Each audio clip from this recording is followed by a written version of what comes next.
रिया को पुरानी चीजें इकट्ठा करना बहुत पसंद था। एक दिन बारिश हो रही थी और गलियों में घूमते हुए उसे एक पुरानी एंटीक शॉप दिखी। दुकान अंधेरे और धूल से भरी थी, पर उसकी नजर एक ऊंचे सुनहरे फ्रेम वाले आईने पर पड़ी। आईने में हल्की सी दरार थी, लेकिन वह बहुत खूबसूरत लग रहा था। दुकानदार एक बूढ़ा आदमी था। उसकी आवाज कांप रही थी। उसने कहा, इसे अपने कमरे में मत रखना।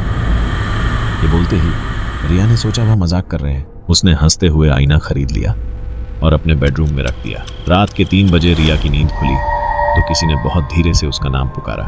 रिया। उसने इधर उधर देखा, लेकिन कोई नहीं था। शायद सपना देखा होगा, उसने सोचा और सो गई। अगली रात फिर वही हुआ। आवाज थोड़ी तेज थी, रिया मेरी ओर देखो।